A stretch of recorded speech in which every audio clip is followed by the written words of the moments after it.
love to be God magnet. Lobsters and I don't you grab it. Welcome to Lobster Magnets Review, the channel, the review. I'm here with my buddy. Gorogregoro. And I just hiccuped, but I'm here with my buddy Gorogregoro. And, we are here to talk about Hunter x Hunter, chapter 365. So, what did you, Greg, you love this chapter. Go and just gush. Let's hear why you love this chapter. I just love, like, the random, like, wrench in Kurapica's plan. Like, Shimano had a big moment this chapter. We didn't even know who Shimano was. Greg is going ecstatic because, like, the no-name, like, handmaid who's kind of, like, fugly and just kind of, like, there, like, gets this big, incredible moment where she kind of messes up with Kurapica's plan and doesn't do what he wants her and says she should do. And it looked like she was backstabbing him at first. And then it turned out she actually knew her shit about prince politics.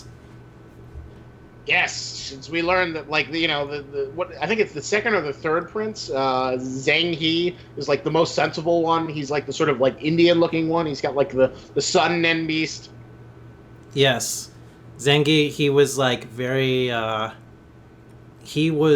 very accepting of Kurapica and wanted to listen to his arguments. He didn't have any hostility towards Kurapica or the prince he was protecting at all, as opposed to someone like Benjamin, who would obviously be very very hostile, but he has shown like some logic. I don't think he'd be hostile. I think he'd just want to, like, know what Kurapica's deal is. He's like he's not unnecessarily malicious people, even if he hires stupid people like Yup Man. Yup Man. Fuck. Your favorite guy, Yup, he was trying to assassinate Yup Man became very disappointing after his, like, short demise. He was, like, disappointing, but, like, in a very entertaining way. He very entertainingly disappointed me. As in, like, he was trying to rules lawyer the whole situation and just, like, completely failed. So miserably. I'm gonna have to self-defend myself. You better watch out. Yup. And Yup Man got his just desserts. And then that was an interesting scene, though, where they had the standoff where, like, we're coming out. We're going to Prince Zhang He's. All right, I'm going to wait there. Yeah, I love the, like, how Kurapica was, like, trying to handle these situations. The 3 different phone calls at once. He had to completely ignore one, which was from the first prince. And that, I felt like, was a huge deal. It could have, like, repercussions, like, later on. It could be. He probably doesn't want to be slighted, but he got in touch with the other 2 princes who are far more sensible. And I forget, with the third prince, the sort of feminine prince, or the girl prince, is he, like, That's going the fifth to... one, I believe. The fifth one? Is he, all right, so what was the deal he worked out with her that he's, like, going to go to her is that a her or is that a him? It looks like a him, but I remember someone referred to it as a she. Okay. So I think it's definitely just kind of a very interesting-looking woman. Okay, so... And remember, we determined prince in the Kakin Empire is a gender-neutral term, so everyone is referred to as a prince. That's right. So what was the deal they had before? They had a deal where they were going to exchange information as well. But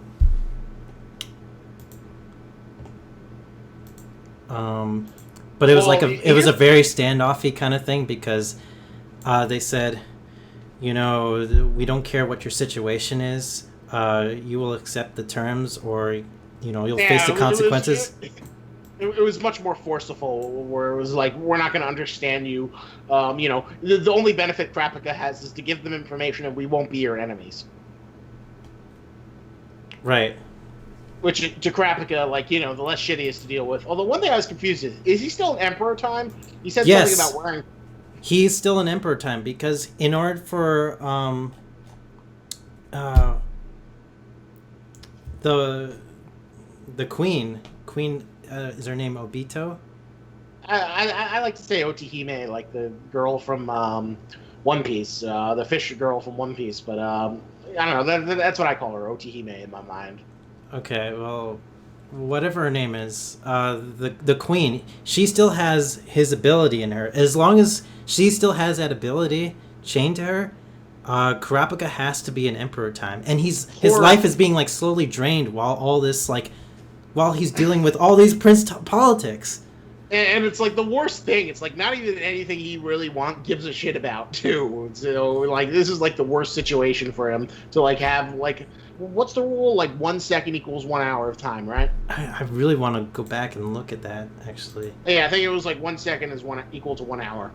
So like every 24 seconds, I think he loses a day off of his lifespan. That is so nuts. And poor Kurapica, it's like not even shit he gives a crap about. 1 hour would be 150 days. 24 hours would be 10 years. 1 week is not feasible. So every hour is 150 days off his lifespan. Yeah, it's like nearly half a year or so. Like he's got to get her to fire it off as soon as possible because like he is just like bleeding from the wrist, and it is for like stupid bullshit. I know, it's like all whatchamacallit? Bureaucracy. Yeah, stupid bureaucracies, like dumb bureaucracy that's not like helping solve anything. That's just keeping him afloat. Yeah, and so I love that. This is like it's so intense. This is like really building up to like something really awesome in Hunter x Hunter. He's got to use that ability really quickly for that queen. Yeah, and I don't know how he's gonna do it. He's got to find an animal, man. He's got to find like some sort of animal that she could discharge it. But he's like, or he'd been better at just dispelling it so he could like be free of it. But but you definitely feel for him, like in the sense that like he's just wasting his life on this like terrible bullshit. Yeah, he's like. He thinks this is like such a significant thing to have. Like he's got to make use out of it, but it's just too much on him. He can't hold this in for so much longer. Otherwise, it's just gonna impact him for the rest of his life. Like this is it's not even that huge of a deal. I mean, I guess fine. This is all for getting back at the prince that stole his people's eyes. Yeah, but he's like so far from that right now. He's just like trying to survive. Like you could justify like him using Emperor time to like fight Tesseric or do something that's like directly, but he's like so like. Yeah, this is like really indirect. It's like nothing to do with his goals. Yeah, the poor guy is like just bleeding life away just so he could deal with this stupid bullshit. Yeah, I mean, this is a very dangerous situation though. Like we don't know what the Nembeasts are going to be capable of. We don't know like how much the other princes know, like what the deal with the other princes. This is a very volatile situation. All the other princes like have higher status than the prince he's guarding. Yeah, he's with the worst one, the like lowest born like little stupid baby.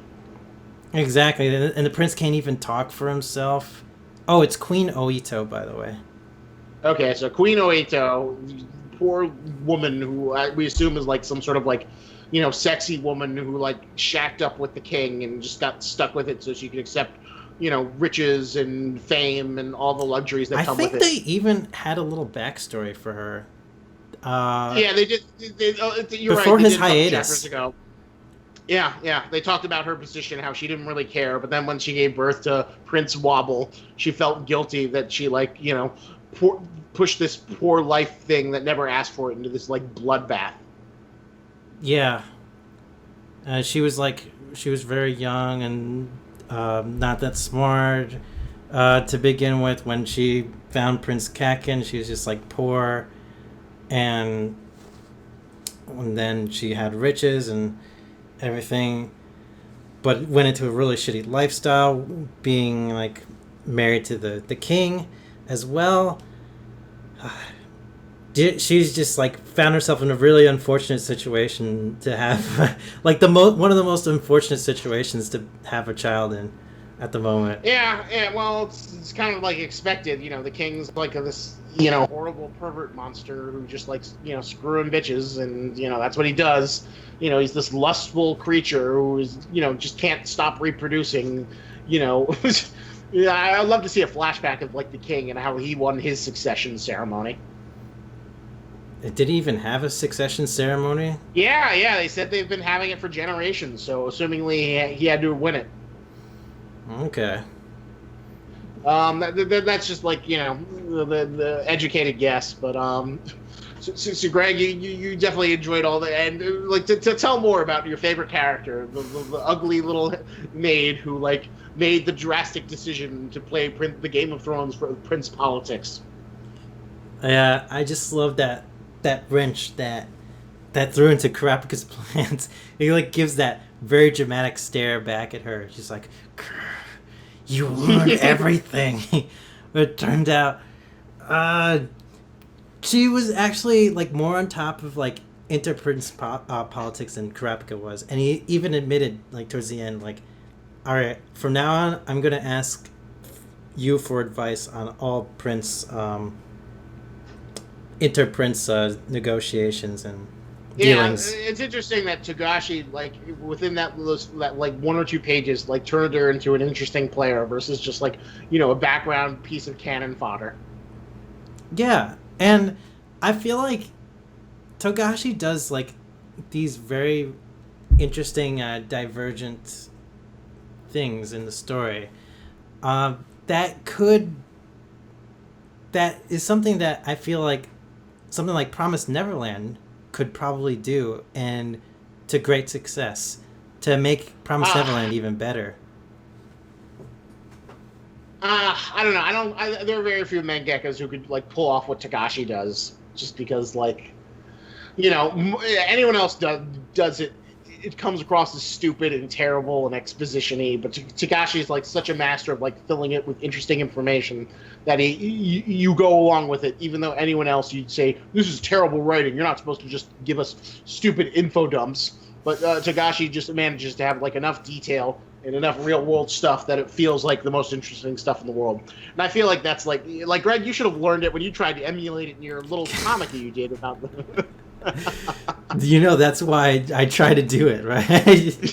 I try to do it because I was like, I could just be as bold as Takashi and just like incorporate in my. And how well do you think that worked with Dickleback? And what was that friendship thing that you talked about? This is the law. I felt like I should have maybe taken even more risks, honestly, with that. But that was just like a really throwaway comic. Just no one has to know about it. No one should know about it. It's it'll forever be lost in history. It was like more of me just like dicking around. Yes, it was. No pun intended. In more ways than literal ways and figurative ways than one. Dicking around is like the best thing I could use to describe your efforts in that. But to suffice to say, I thought that would teach you, why it's so difficult for other people. Like, only Togashi is able to pull it off. I mean, to some extent, something I would maybe compare Togashi is something like Metal Gear Solid. Hideo Kojima? Yeah. I mean, you think about it, like, they always go on weird tangents of, like, how do they make this bomb? Well... Snake, in order for me to explain that, I have to, educate you on the rules of thermodynamics. What about thermodynamics? They'll, like, go on some weird-ass tangents like that. And, it still makes for a beautiful storyline, and I love it. But, they're always, like, kind of confined to, like, the world of, like, military politics and whatnot. It usually, like, sticks to that realm. Yeah, that's just generally true. It's always got, like, the theme of, like, military... background stuff. Yeah, that's sort of like the overarching thing that like Kishimoto like uses to like balance out his or not Kishimoto, Hideo Kojima uses to balance out his like batshit crazy insanity. Yeah, I mean he wouldn't dare like go into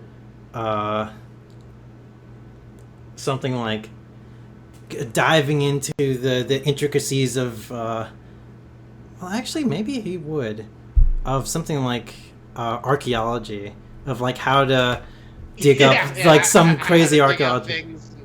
Yeah, I feel like Hideo could probably pull that off. Possibly, but he would have to work out his ass off to like make it make sense in the story. But Greg, so we should, this is definitely a very interesting chapter. Definitely a lot of stuff going on. I still want a prince to die. Like I want to see a prince. I want to see some blood in the sand, man. I'm blood hungry. I want to see some bloodbath in this death game. I know, me too. I was hoping for Benjamin to be the first one to pull the trigger, but it's not. It's not going to be the case. It looks like it might be a little while until a prince dies. Maybe Tesseric will be the first one to pull the trigger. Because he's pretty smart. Either Tesseric or Benjamin will probably be the first ones who, try and make a move, since they're the most bloodthirsty and the smartest. So we'll have to wait and see if our best boys, become. So, Greg, what would you rate this chapter? 9. It was. I love Hunter x Hunter. Everything I said before is true. It's just. There's no battle in this shonen manga. You don't have to be so flashy. Look at Togashi. I like how he writes a story. It's so interesting. I love every second of it. It is really, really fucking interesting. I will not deny that. And Togashi is a master of like getting this shit done, and it's like really impressive how he manages to make like the most interesting manga, and it still survives, and it like breaks all the rules of what you think would be a compelling manga, and that's why he's a genius, and we are lucky to have him still be alive to make this stuff. But for me, though, it's still an 8 chapter. Like, not much happened, even though there are a lot of really interesting interpersonal dynamics that I enjoyed. I want blood in the sand. I want things to move a little bit more faster. And, but Greg, what do you think of, like, the Kurapica thing that he's going to tell the prince, Langzay, or whatever his name is, in terms of, like, what the most important thing that'll decide the outcome of the war? Oh, yeah. Because there's that teaser at the end that there's this piece of information that Kurapica had, and I'm like, and he has what to tell Kurapica know? In front of his other soldiers, because those other soldiers are, I don't know if he knows that. Does he know that they're one of Benjamin's soldiers, and the other is another, who is he? Second Queen Duozu's soldier. I don't think he knows that. I forgot about that, though, that, like, he's got soldiers that are part of other people's armies. And that's just, like, another wrench to, the problem solve through, like, all this political nonsense while he's, like, in Emperor time right now. Every second really counts. I do love that he's in Emperor time, and you really feel for the guy, because, like, God, this is, like, I need to, like, cut my wrist at the DMV, and I can't repair myself until I get, like, I'm through this DMV bullshit. Yeah, exactly. This is a good analogy. It's like he's losing his lifespan while he's in the DMV, while he has to navigate the DMV. While he has to navigate the DMV for, like, the stupidest bullshit. It's not even, like, something cool, like killing Tesseract or fighting the spiders or, like, fighting Uvagin. You can, like, sort of understand, considering how much of a beast Uvagin was, and, like, okay, I'm going to sacrifice, like, 1 hour of my lifespan for every second. That makes sense when I'm fighting this incredible beast that, like, murdered the Mafia's Nen beasts just for shits and giggles. And that's a good restriction for, like, walking around fucking, like, these rich asshole Succession Hunger Games. that is not a good reason to be losing my life. Yeah, I'm curious what he's gonna do after all this.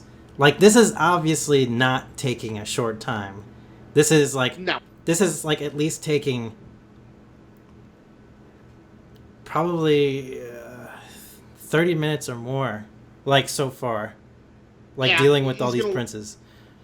He's losing, like, at least, like, a couple months from lifespan for, like, just stupid shit. Stupid, terrible shit. What does an hour cost again that he said? It was, like, 150 days or something? I gotta look that up again. Because he did say it.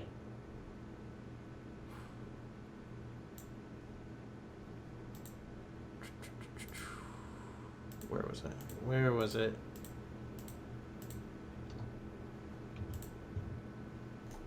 Any idea? I'm looking. I'm looking too. Let's see who finds it first. We're gonna have a race. It's an ace. It's an ace. It's an ace. Who's gonna find it first? I'm gonna find it first. Greg's not gonna find it because I'm gonna find it first. Oh, it was It's in. race. It was in this latest chapter, wasn't it? Yeah, no, it was in the chapter before it. Was it? Okay, yeah, here it is. So where is he? Yeah, 1 hour is 150. So basically, like, for this bullshit, he's gonna lose like half a year, like around half a year of his lifespan. It's so nuts. Yeah, it's completely nuts. Like, oh, poor Kurapica. Like, maybe after we're done watching My Hero Academia, there's this great 10-minute video essay where they talk about, like, this guy does a detailed character analysis of Kurapica. And with this new information, it feels doubly true, where it's like, the poor guy's, like, murdering himself for his, like, conviction, and he's, like, doing it in, like, the worst way now. This kind of... Does this remind you a little bit of... how Luffy in One Piece had to deal with the Impel Down poison guy's poison? Yeah, a little bit, but like that felt like it was a little... I mean, you could say that like Luffy lost all that lifespan for nothing, but it was still in service of a greater goal that was like more direct than what Kurapica's doing right now. And it felt like more shonen, right? Like it was like very dramatic. It's all for his brother Ace. He's so desperate, and even at the end of all that, Ace still got away and got executed. Yeah, and he still got executed, so it was all for nothing, which I love. I absolutely love that. But poor Kurapica, he's not getting anything accomplished. He's dealing with stupid paperwork, man. He's getting... excuse me? He's getting his license renewed. Yeah, it's like, Luffy losing... Imagine Luffy losing his lifespan, like, while at the DMV. Like, it would be, like, the most dramatic experience for him. He's like, oh, I hate it so much. Oh, my God! I gotta save Ace! Ace! Yeah, like, I did this all just for a piece of meat? Oh, God, I'm so stupid! I guess, after the result of Impel Down, the result of Impel Down was... he freed Jinbei. Jinbei was in Impel Down.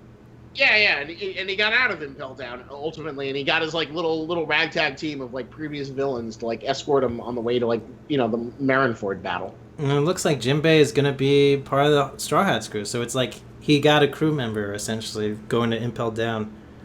Yeah, so it wasn't a complete waste of doing it, and it was still like a direct thing of his attempt to try and save it. So it's definitely much more worthwhile than what Kurapica's doing right now. All right, so Greg, what do you think we should do to like sell with this video? Okay, I don't fucking know. Something with how to deal with 3 phone calls at once. Like how about isn't there like a call switcher phone that they sell on Amazon, like between the lines? What I really want to get is like Emperor Time like contact lenses, but I'm not finding them. One second, because I know they sell like Sharingan on Amazon, but like that would be like the perfect one, like Kurapica like contact lenses. Oh, poor Kurapica. Why can't you just like, not do things so hardcore? Maybe just like regular contact lenses, so you can hide your Emperor Time while dealing with Printer Prince politics. Let me see. Yeah, I'll include some contact lens cleaner, so you can hide your Emperor Time and keep your contact lenses going as you hide incognito, as you use your incredibly life-restricting superpower to try and gain fruitless revenge, as you have to deal with stupid bullshit. Where would it be on the screen? It will be above us. So buy this incredible eye cleaner contact lens stuff, so you can be like Kurapica. And keep your Emperor Time going. Link down there on the Amazon. If you don't want contact lenses, then buy something else. Buy something you actually do want. But, celebrate our good boy Kurapica and his dedication to his conviction by getting those contact lenses cleaners. Yes. Good old Kurapica and his contact lens cleaners. He wouldn't leave. He wouldn't leave home without them. He would not leave home without it, even though, for all we know, he doesn't have a home. He just lives in this miserable...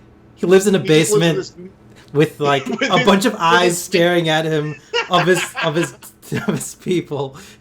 You want to hear and he has one chair. That's his furniture. What? There's this fucked up theory that, like, there's this head that, like, Tesseract has in his collection of Kurta eyes, and some people think that's the head of his, like, best friend from that one-shot manga. From his clan. I think that's true. I think that's definitely... That would be amazing if that's true. That would be so fucking awesome. And you know Kurapica's gonna fucking snap once he sees that head. I hope that's true. It would definitely, like, it's all connected to that one shot. That would be amazing. Oh my god. If that happened, I feel like that could even potentially result in Kurapica's death in this series. Like, you Possibly. know... Like, he puts, like, some restriction that's, like, so, you know, horrible that, like, you know, just to beat Tesseract or overcome it, and he, like, does a Gon Super Saiyan power-up, that would be amazing. Or Tesseract, like look at his Nembeast. His Nembeast is fucking terrifying. He'll probably, like, defend him to the end of the earth. You know, if Kurapica attacks it. That Nembeast is going to do some fucked up shit. There's no doubt about that. And then Kurapica just doesn't care. He's just like... I'm terrified for Kurapica when, like, that moment finally comes. Like, I think it's going to be his downfall if it ever happens. It could be. It very well could be. Oh, Togashi, please let that happen. Let that happen sooner than later. We want to see it. Oh, God. All right, so we've done our shilling. This was definitely a good chapter. Keep things moving on. Not as fast as I want to move, but it's still very solid Hunter x Hunter material. Gorogregoro loves it because he loves anything with Hunter x Hunter, and this has been, you know, consistently great material. Yeah, for sure. All right, so see you in the next one. Like, comment, subscribe, do all that good stuff. You know I like your comments, and I usually respond to them a lot of the times. You've been seeing my little lobster profile popping up everywhere. So see you guys in the next one, and remember, lobsters and antennas, but don't you grab them. Don't you... Lobsters made of lights.